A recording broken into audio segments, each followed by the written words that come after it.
ધોરણ 10 વિષય સામાજિક વિજ્ઞાન પ્રકરણ 9 વન અને વન્યજીવ સંસાધન ભાગ પહેલો. વિદ્યાર્થી મિત્રો, 8મું પ્રકરણ આપણે ખૂબ સરસ રીતે પૂર્ણ કર્યું અને તમે સૌએ સરસ રીતે હોમવર્કના પ્રશ્નોના જવાબ પણ આપ્યા. તો આ જ રીતે આપણે ત્યાર પછીનું પ્રકરણ 9મું પ્રકરણ આજે શરૂ કરી રહ્યા છીએ. પ્રકરણનું નામ છે વન અને વન્યજીવ સંસાધન. પ્રકરણનું વેઇટેજ 4 માર્ક્સનું છે, એટલે કે બોર્ડની પરીક્ષામાં આ પ્રકરણમાંથી 4 માર્ક્સના પ્રશ્નો પૂછાશે. એટલે કે બધા જ પ્રકારના પ્રશ્નો આ પ્રકરણમાંથી પૂછી શકાય છે. વન અને વન્યજીવ સંસાધન, તમે 9મા ધોરણની અંદર આ બંને વિશે ભણીને આવો છો. અહીંયા એક જ પ્રકરણમાં આપણે વન એટલે કે જંગલ અને વન્યજીવ સંસાધન એટલે કે જંગલમાં રહેતા પ્રાણીઓ એ બંને વિશે એક જ પ્રકરણમાં ભણવાનું છે. 9મા ધોરણની અંદર તમે બે વિશે અલગ અલગ પ્રકરણમાં વિગત સાથે ભણીને આવો છો. થોડી નવી માહિતી સાથે ઘણું બધું પુનરાવર્તન પણ આ પ્રકરણની અંદર છે.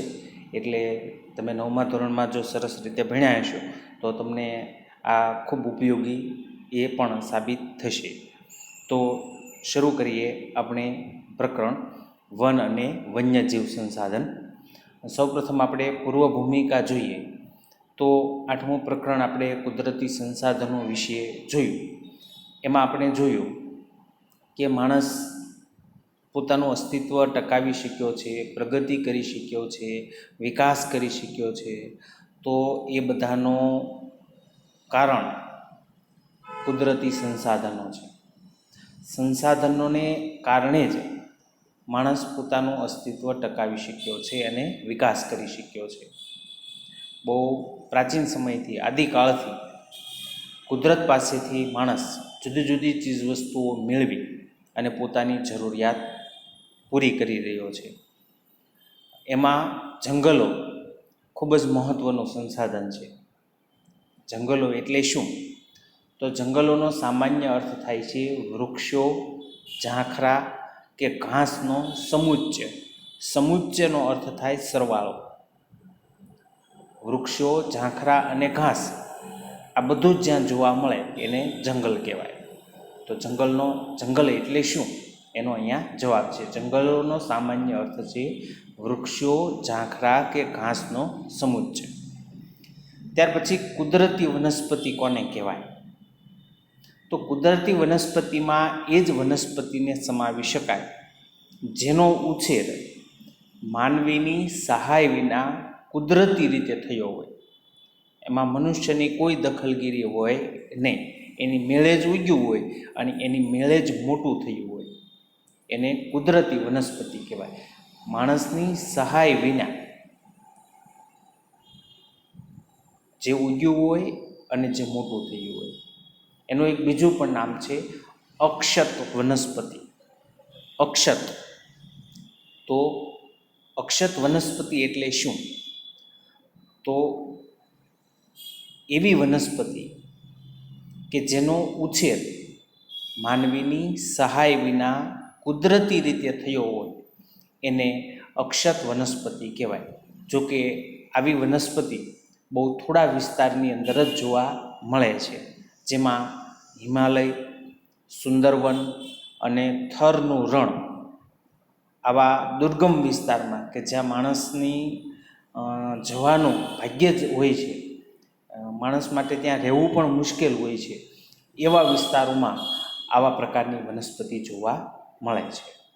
હવે આપણે જોઈએ જંગલોનું વર્ગીકરણ. તો જંગલોનું જુદી જુદી રીતે વર્ગીકરણ થાય છે. તમે આબોહવાને આધારે જંગલોના પ્રકારો 9મા ધોરણમાં શીખ્યા છો. અહીંયા આપણે વહીવટી, માલિકી અને વ્યવસ્થાપનની દૃષ્ટિએ જંગલોના પ્રકાર ભણવાના છે. તો સૌપ્રથમ આપણે વહીવટી દૃષ્ટિએ જંગલોના પ્રકાર જોઈએ. તો વહીવટી દૃષ્ટિએ જંગલોના 3 પ્રકાર પડે છે. 1 અનામત જંગલો, 2 સંરક્ષિત જંગલો અને 3 અવર્ગીકૃત જંગલ. હવે આપણે ત્રણેયની વ્યાખ્યાઓ જોઈએ તો અનામત જંગલ એટલે શું? તો આ પ્રકારના જંગલો સીધે સીધા સરકારી નિયંત્રણમાં હોય છે અને એની અંદર લાકડા કાપવા કે વીણવા અને પશુઓને ચરાવવા આ બધા માટે સંપૂર્ણ સખત મનાઈ હોય છે. એવા જંગલોને અનામત જંગલ તરીકે ઓળખવામાં આવે છે. સીધા સરકારી તંત્રના નિયંત્રણમાં હોય અને ત્યાં કોઈ પણ પ્રકારની પ્રવૃત્તિ, પછી લાકડા કાપવાનું હોય, લાકડા વીણવાનું હોય કે પશુઓને ચરાવવાનું હોય, એ બધા ઉપર સંપૂર્ણ મનાઈ હોય તો એવા જંગલોને અનામત જંગલ કહેવામાં આવે છે. બીજો પ્રકાર સંરક્ષિત જંગલ. આ પ્રકારના જંગલોની દેખભાળ પણ સરકારી તંત્ર દ્વારા જ થતી હોય છે, પણ વૃક્ષોને નુકસાન પહોંચાડ્યા સિવાય ત્યાં લાકડા વીણવાની અને પશુઓને ચરાવવાની સ્થાનિક લોકોને છૂટ આપવામાં આવે છે. તો એવા જંગલને સંરક્ષિત જંગલ કહેવામાં આવે છે. એનું આખું સંચાલન સરકારી તંત્ર દ્વારા જ થાય છે, પણ લાકડા વીણવાની અને પશુઓને ચરાવવા માટેની સ્થાનિક લોકોને છૂટ આપવામાં આવે છે. જો કે લાકડાને કાપવાની છૂટ હોતી નથી, માત્ર નીચે પીડ્યા હોય એને વીણવાની અને પશુઓને ચરાવવાની આ બે છૂટ લોકોને આપવામાં આવે છે. આવા જંગલોને સંરક્ષિત જંગલ તરીકે ઓળખવામાં આવે છે. વહીવટી દ્રષ્ટિએ ત્રીજો પ્રકાર અવર્ગીકૃત જંગલ. તો આ પ્રકારના જંગલોનું વર્ગીકરણ હજી સુધી થયું નથી. એનો અર્થ એવો પણ થાય કે જે અનામત અને સંરક્ષિત બે આપણે પ્રકારો જોયા, એમાં જેનો સમાવેશ નથી થતો એવા બધા જ જંગલો અવર્ગીકૃતમાં આવે. જે પ્રકારના જંગલોનું વર્ગીકરણ થયું નથી એ બધા જ જંગલો અવર્ગીકૃતની અંદર આવે. અહીંયા વૃક્ષોને કાપવું, લાકડા વીણવા, પશુઓને ચરાવવું એના પર કોઈ જાતના પ્રતિબંધ હોતા નથી. તો વહીવટી દ્રષ્ટિએ જંગલોના ત્રણ પ્રકારો આપણે સમજ્યા: અનામત જંગલ, સંરક્ષિત જંગલ અને અવર્ગીકૃત જંગલ. હવે આપણે બીજા ત્રણ પ્રકારો જોવાના છીએ: માલિકી, વહીવટ અને વ્યવસ્થાપનની દૃષ્ટિએ જંગલોના પ્રકાર. તો આ પ્રકારો જુદા પડે છે, બે ભેગા ન થઈ જાય એનું ધ્યાન રાખવાનું છે. આપણે પહેલાં ત્રણ પ્રકારો જોયા એ માત્ર વહીવટી દ્રષ્ટિએ છે. હવે જે ત્રણ પ્રકારો જોઈએ છીએ એ ત્રણ દૃષ્ટિકોણને આધારે છે: માલિકી, વહીવટ અને વ્યવસ્થાપન. વ્યવસ્થાપનને અંગ્રેજીમાં મેનેજમેન્ટ કહેવાય. તો માલિકી, વહીવટ અને વ્યવસ્થાપનની દૃષ્ટિએ જંગલોના પ્રકાર ત્રણ પ્રકાર છે. એક છે પહેલું રાજ્ય માલિકીનું જંગલ, બીજો પ્રકાર છે સામુદાયિક વન અને ત્રીજો પ્રકાર છે ખાનગી જંગલ. તો ત્રણેય વિશે આપણે જોઈએ તો સૌપ્રથમ રાજ્યની માલિકીનું જંગલ. તો આ પ્રકારના જંગલોનું નિયંત્રણ રાજ્ય અથવા કેન્દ્ર સરકારનું હોય છે અને દેશની અંદર મોટાભાગના જંગલ વિસ્તારો આ પ્રકારની અંદર આવે છે, જેની માલિકી રાજ્ય સરકાર અથવા કેન્દ્ર સરકારની હોય. એવા જંગલો આ રાજ્ય માલિકીના જંગલ કહેવાય અને આપણા દેશની અંદર આવેલા મોટાભાગના જંગલોનો સમાવેશ આની અંદર થાય છે. બીજો પ્રકાર છે સામુદાયિક વન.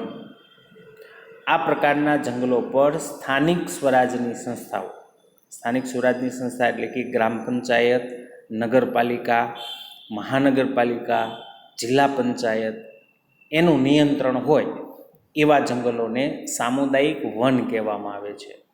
તમારા ગામની આસપાસનો વિસ્તાર તમે જોશો તો ક્યાંક તમને આવું સામુદાયિક વન જોવા મળશે કે જે સ્થાનિક તંત્ર દ્વારા તૈયાર કરવામાં આવ્યું હોય.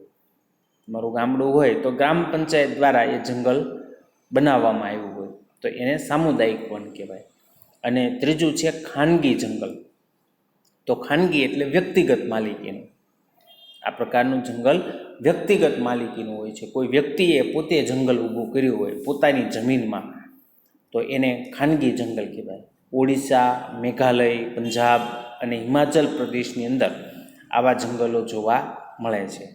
જોકે અત્યારે હાલમાં આ પ્રકારના ઘણા ખરા જંગલો છે એ ક્ષત વિક્ષત અવસ્થાની અંદર અથવા તો ઉજ્જડ અવસ્થાની અંદર આવી ગયા છે.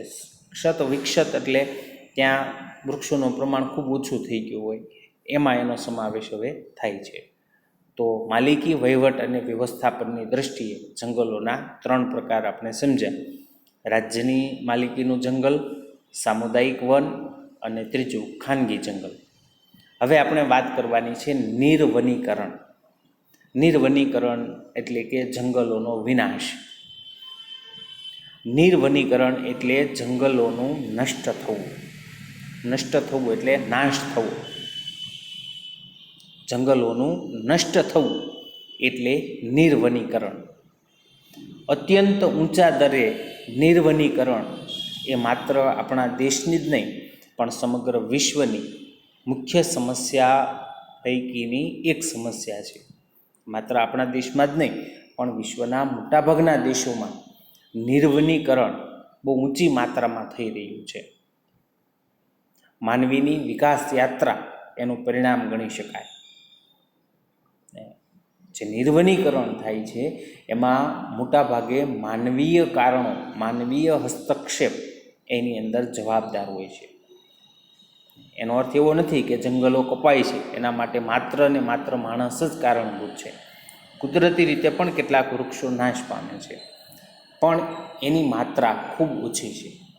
મોટાભાગે વૃક્ષોનો જે નાશ કરવામાં આવે છે એની પાછળ માનવી જવાબદાર છે.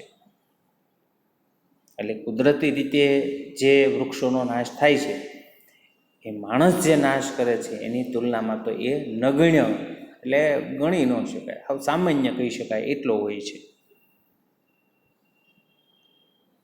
તો આપણે જોયું નિર્વનીકરણ, જંગલોનું નષ્ટ થવું.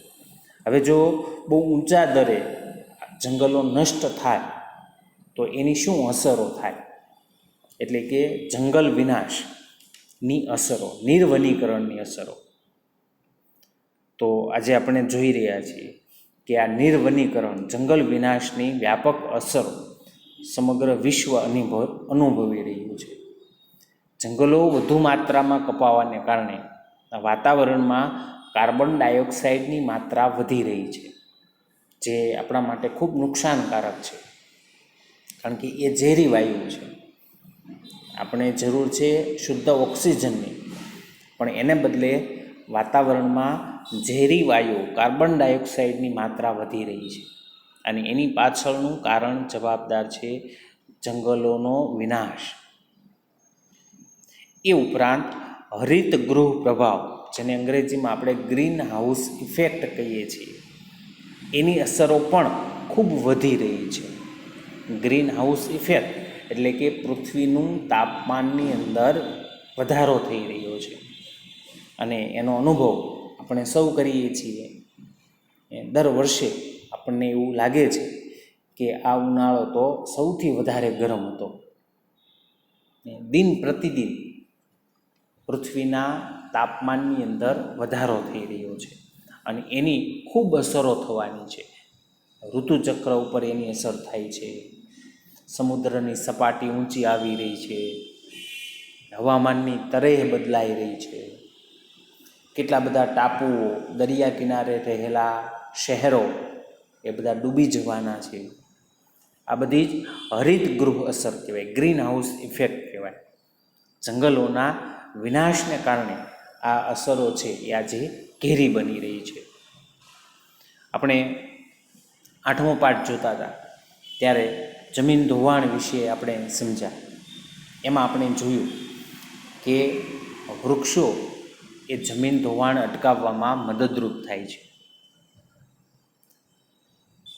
તો જો જંગલો કપાય, નિર્વનીકરણ થાય તો ખેતી માટે જે ફળદ્રુપ જમીનો છે એ ધોવાઈ જાય છે અને એની સીધી અસર કૃષિના ઉત્પાદન ઉપર પડે છે. ઉત્પાદન ઓછું થાય અને એની સીધી અસર માણસ ઉપર પડે, કારણ કે માણસ ખોરાક માટે ખેતી ઉપર આધાર રાખે છે. આજે જે મોટા પ્રમાણની અંદર જંગલોનો વિનાશ થઈ રહ્યો છે એના કારણે જંગલોનો વિસ્તાર જે છે એ સંકોચાઈ રહ્યો છે. જંગલો નાના ને નાના થતા જાય છે, ઘટતા જાય છે, અને એના પરિણામે જંગલની અંદર રહેતા જે વન્યજીવો છે એમણે પોતાના કુદરતી આવાસો, પોતાનું ઘર એ ધીમે ધીમે ગુમાવી રહ્યા છે. જંગલ વિસ્તાર નાનો થવાને કારણે જંગલમાં રહેતા પશુઓ, પ્રાણીઓ, હિંસક પ્રાણીઓ એ ખોરાક અને પાણીની શોધમાં એ ઝડપથી જંગલની બહાર નીકળી જાય છે. પહેલાં આવું થતું નહોતું, કારણ કે જંગલ વિસ્તાર જ એવડો હતો કે પ્રાણીઓ બહાર નીકળતા નહોતા. આજે જંગલ વિસ્તાર એટલો બધો નાનો થઈ ગયો કે પ્રાણીઓ આસાનીથી જંગલમાંથી બહાર નીકળી જાય છે અને માનવ વસાહતોની અંદર છે એ પ્રવેશી જાય છે. તમે છાપું વાંચતા હો તો છાપાની અંદર આવી ઘટનાઓ છાશવારે આવતી હોય છે. એ અઠવાડિયામાં 2-3 વખત આપણને એવા સમાચાર છાપાની અંદર વાંચવા મળે કે આ વિસ્તારની અંદર દીપડો ઘૂસી ગયો. તો એનું કારણ કે એના જે કુદરતી આવાસ છે, એને રહેવા માટેનું ઘર છે, એ એટલું ટૂંકું થઈ ગયું છે કે એના કારણે એ જંગલથી નજીકના વિસ્તારોની અંદર છે એમાંથી બહાર નીકળી જાય છે અને ત્યાં માણસ ઉપર, પાલતુ પશુઓ ઉપર હુમલો કરે છે. અને એના કારણે ઘણા બધા પાલતુ પશુઓ અને માણસો એના મૃત્યુ પણ થઈ રહ્યા છે. તો આ બધી જ જંગલ વિનાશની અસરો છે. શું કરી શકાય એના માટે? તો હવે આપણે વન સંરક્ષણ માટેના ઉપાયો જોવાના છે કે જંગલોના સંરક્ષણ માટે શું થઈ શકે. તો ઉપાયની અંદર પહેલો ઉપાય છે વન સંરક્ષણ અંગેના ઉપાયો. લાકડાનો વિકલ્પ વિચારવો જોઈએ. આપણે જાણીએ છીએ કે મોટાભાગના જંગલો કપાય છે, તો એ કાપવા માટેનું કારણ શું છે? તો લાકડું. તો લાકડાના વિકલ્પે ઉપયોગ કરી શકાય એવી સામગ્રી, એવા સંશોધનો થવા જોઈએ. એટલે લાકડુંનો વપરાશ ઘટશે, અને વપરાશ ઘટશે એટલે જંગલોનું કપાવાનું પણ બંધ થશે. માનો કે લાકડાની જરૂર જ હોય, વૃક્ષને કાપવું જ પડે એમ હોય, તો જે વૃક્ષ કપાય એની જગ્યાએ એ જ પ્રજાતિનું બીજું વૃક્ષ વવાઈ જવું જોઈએ.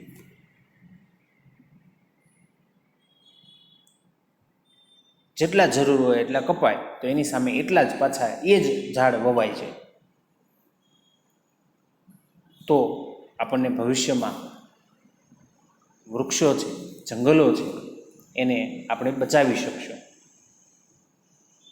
અપરિપક્વ વૃક્ષો છે, એટલે કે હજી બહુ મોટા નથી થયા, હજી જેનો ઉછેર થઈ રહ્યો છે, એવા વૃક્ષોને કાપવા પર તો સંપૂર્ણ રીતે પ્રતિબંધ મૂકવો જોઈએ.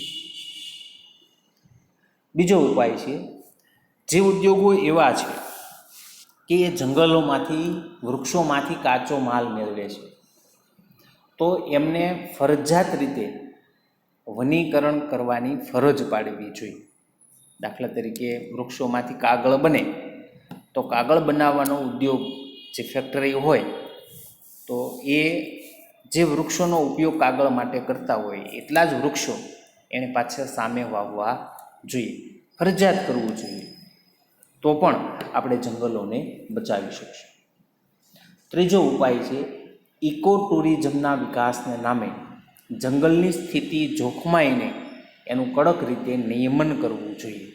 ઇકો ટુરિઝમ, આજકાલ ઇકો ટુરિઝમનું મહત્ત્વ વધ્યું છે. ફરવા જવાનું. કેવા સ્થળોએ? તો જે કુદરતી સ્થળો છે એવા સ્થળોએ ફરવા જવાનું મહત્ત્વ ખૂબ વધ્યું છે. જંગલોમાં, પર્વતોમાં. તો આ ઇકો ટુરિઝમની અંદર જે લોકો ફરવા માટે જાય જંગલ વિસ્તારોમાં, પર્વતીય વિસ્તારોમાં, તો ત્યાં વૃક્ષોને એ કંઈ નુકસાન ન કરે એનું કડક રીતે નિયંત્રણ થવું જોઈએ. ત્યાર પછીનો ઉપાય છે સ્થાનિક લોકોમાં વ્યાપક જનજાગૃતિના કાર્યક્રમોનું આયોજન કરવું જોઈએ, લોકોને જાગૃત કરવા જોઈએ આ સંદર્ભમાં કે જંગલોના વિનાશથી કેવી કેવી ખરાબ અસરો સમગ્ર જીવસૃષ્ટિ ઉપર થઈ રહી છે, એના કેવા પરિણામો ભોગવવા પડે છે. લોકો જેટલા જાગૃત થશે એટલા એ વૃક્ષોનો બચાવ કરશે, નવા વૃક્ષોનો ઉછેર કરશે, એને કાપતા અટકશે. એટલે સમાજમાં જનજાગૃતિ માટેના કાર્યક્રમો કરવા જોઈએ. ત્યાર પછીનો ઉપાય છે શાળા કોલેજની અંદર ભણાવાતા જે અભ્યાસક્રમો છે, પાઠ્યક્રમો છે, એની અંદર જંગલોને લગતી, વન સંરક્ષણને લગતી વિગતોને સમાવવી જોઈએ. સરકારે ઓલરેડી સમાવેલી જ છે અને એના કારણે જ તમે આજે ભણી રહ્યા છો. તો તમે આપોઆપ ભણવાનું આવે છે એટલે આ સમજશો અને એનાથી જાગૃત થશો. પછીનો ઉપાય છે ઘાસચારો અને બળતણની જરૂરિયાત માટે સામાજિક વનીકરણ અને કૃષિ વનીકરણને આયોજનબદ્ધ પ્રોત્સાહક પગલાં ભરી સઘનપણે વિસ્તારવા જોઈએ. ઘાસચારા અને બળતણની જરૂરિયાત માટે સામાજિક વનીકરણ અને કૃષિ વનીકરણ. તો સામાજિક વનીકરણ એટલે ગ્રામ પંચાયત દ્વારા ગામની અંદર, નજીકના વિસ્તારની અંદર એક નાનકડું જંગલ તૈયાર કરવું જોઈએ કે જે સ્થાનિક લોકોની જરૂરિયાતને સંતોષી શકે. અને કૃષિ વનીકરણ તો એની અંદર ખેતી જે લોકો કરે છે તો ખેતીની અંદર શેઢા પાળે, નકામી જગ્યાઓમાં વધુમાં વધુ વૃક્ષો હોવાતા થાય અને એના દ્વારા એની લાકડાની જરૂરિયાતો પૂર્ણ થાય, એના માટેના પ્રયત્નો કરવા જોઈએ. ત્યાર પછીનો ઉપાય છે બળતણની જરૂરિયાતની અંદર લાકડાને બદલે સૌર ઉર્જા, કુદરતી વાયુ, આવા બધા વિકલ્પો અપનાવવા જોઈએ. મોટાભાગે લાકડું કપાય છે તો લાકડાનો ઉપયોગ બળતણ માટે વિશેષ થાય છે. તો જો બળતણનો ઉપયોગ વિકલ્પ વિચારવામાં આવે તો એટલા જંગલોને બચાવી શકાય. એના માટે સૌર ઉર્જા અને કુદરતી વાયુ એટલે કે સીએનજી એનો ઉપયોગ થવો જોઈએ. આજે આ બંનેનો ઉપયોગ છે ખૂબ વધી રહ્યો છે. સૌર ઉર્જામાં સોલાર કુકરનો ઉપયોગ થઈ રહ્યો છે અને પાઇપલાઇન દ્વારા ગેસ પીએનજી ઘરે ઘરે પહોંચાડવામાં આવી રહ્યો છે. તો જેટલા વિકલ્પો શોધાશે એટલું બળતણની જરૂરિયાત ઘટશે અને પરિણામો જંગલો કાપતા છે એ અટકાવી શકાય છે. ત્યાર પછીનો ઉપાય છે વન સંસાધનોનો કરકસરભર્યો ઉપયોગ કરવો જોઈએ. જંગલોની અંદર જે વૃક્ષો એવા છે કે એમને કેટલાક કીટકો, જંતુઓથી નુકસાન થઈ રહ્યું છે તો એના માટેના ઉપાયો કરવા જોઈએ. જંગલોમાં આગ લાગે તો એનાથી પણ બહુ મોટું નુકસાન થાય છે. તો એના માટેનું એક આખું તંત્ર ઊભું કરવું જોઈએ કે જે જંગલોમાં આગ લાગે તો તરત એને બુઝાવી શકાય. તો એના માટેનું એક અલગ તંત્ર ઊભું કરવું જોઈએ. ત્યાર પછીનો ઉપાય છે કે જંગલ વિસ્તારના ક્ષેત્રની અંદર ઘણા બધા યાત્રાધામો પણ આવેલા છે, ધાર્મિક સ્થળો પણ આવેલા છે. તો ત્યાં જે ધાર્મિક કાર્યક્રમો યોજાતા હોય છે, દાખલા તરીકે ગિરનાર છે તો ત્યાં પરિક્રમા યોજાય છે. તો એવા સ્થળોએ એક સાથે આવા કાર્યક્રમો જ્યારે યોજાય, પરિક્રમા હોય, ભંડારો હોય, કોઈ મેળો હોય, તો એક સાથે હજારોની સંખ્યામાં યાત્રીઓ, લાખોની સંખ્યામાં યાત્રીઓ ત્યાં પહોંચે છે અને પછી એ સ્થળની જે દશા થાય છે તો એનાથી જંગલો ખૂબ દૂષિત થાય છે, જ્યાં ત્યાં કચરાના ઢગલાઓ થઈ જાય. તો આ પ્રવૃત્તિ છે એની અંદર એવું આયોજન થવું જોઈએ કે જેથી જંગલો દૂષિત ન થાય, કચરો તાત્કાલિક રીતે એનો નિકાલ થઈ જાય, એના માટેના પગલાં ભરાવવા જોઈએ. છેલ્લો ઉપાય છે પશુ ચરાણ માટે અલાયદા વિસ્તાર નક્કી કરવા જોઈએ. અલાયદા એટલે જુદા. પશુઓના ચરાણથી પણ જંગલોને નુકસાન થાય છે. એમાંય ખાસ કરીને નવા ઉગતા વૃક્ષો જે હોય, નાના નાના છોડ હજી હોય અને એમાં જો પશુઓ જાય તો એ છોડ 2 વર્ષનો 6 મહિના એવું થયું હોય અને એને સીધું ખાઈ જાય તો એ ક્યારેય મોટું થઈ શકે નહીં. એટલે જંગલ વિસ્તારમાં પશુઓ ચરાવવાને બદલે એના પશુઓને ચરાવવા માટેના અલગ જ વિસ્તારો હોવા જોઈએ, તો પણ આપણે જંગલોનો બચાવ કરી શકશું. તો મિત્રો, આ બધા વન સંરક્ષણ અંગેના ઉપાયો છે. આવા બધા ઉપાય દ્વારા જંગલોને આપણે બચાવી અને આપણે આપણું પણ અસ્તિત્વ ટકાવી શકશું. માનવીના અસ્તિત્વનો આધાર પણ કુદરત જ છે. જેટલું આપણે કુદરતને બચાવશું એટલી આપણી બચવાની શક્યતાઓ પણ વધશે. આપણે એની વિનાશકારક અસરો જોઈએ જ છે, અને એમાંથી બચવાનો એકમાત્ર ઈલાજ એ જંગલોનું સંરક્ષણ કરવાનું છે. તો આ બધા ઉપાયો દ્વારા જંગલોનું સંરક્ષણ કરવું જોઈએ. તો મિત્રો, આપણે વન અને વન્યજીવ સંસાધનમાં જંગલો વનની જે વાત છે એ આપણે અહીંયા પૂર્ણ કરીએ છીએ. બીજા ભાગની અંદર આપણે વૈવિધ્યસભર વન્યજીવ વિશે આપણે વિગતે માહિતી મેળવશું. એમાં વન્યજીવની અંદર જે વિવિધતાઓ છે એ વિવિધતાઓ આપણે જોઈશું. જંગલનો જે વિનાશ થઈ રહ્યો છે એના કારણે વન્યજીવો ઉપર પણ એની અસર થાય છે.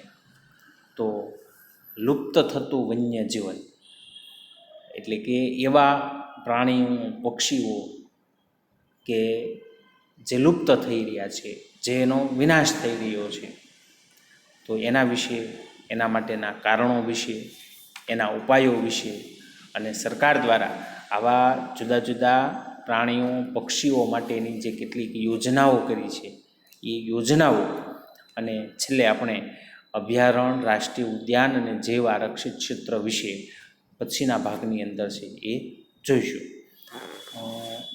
હોમવર્કના પ્રશ્નોમાં તમારે આજે 6 પ્રશ્નોના જવાબ આપવાના છે. તો જોઈએ હોમવર્કના પ્રશ્નો. પહેલો પ્રશ્ન, જંગલ એટલે શું? પ્રશ્ન નંબર 2, અક્ષત વનસ્પતિ એટલે શું? પ્રશ્ન નંબર 3, વહીવટી દ્રષ્ટિએ જંગલોના પ્રકાર જણાવો. પ્રશ્ન નંબર 4, માલિકી, વહીવટ અને વ્યવસ્થાપનની દ્રષ્ટિએ જંગલોના પ્રકાર જણાવો. 5મો, નિર્વનીકરણ એટલે શું? અને 6થો પ્રશ્ન, નિર્વનીકરણની કોઈ પણ 3 અસરો જણાવો. તો મિત્રો, આટલા પ્રશ્નોના હોમવર્કના જવાબ તમારે આપવાના છે. ઉપરાંત ઘણા મિત્રોએ મેસેજ કરી અને મને જણાવ્યું કે જી શાળા એપની અંદર એ લોગિન થઈ ગયા છે, તો આ પ્રકરણ પણ જી શાળા એપની અંદર છે એ તમે જોઈજો. પહેલાં આમાંથી સાંભળજો, પછી એની અંદર પણ જોઈજો, એટલે પાછું પુનરાવર્તન થાય અને પુનરાવર્તનને કારણે યાદ રાખવાની માત્રાની અંદર છે ઘણો બધો વધારો થશે. તો પુનરાવર્તન પણ એપમાંથી તમારે કરવાનું રહેશે. તો આજનો લેક્ચર આપણે અહીંયા પૂર્ણ કરીએ છીએ.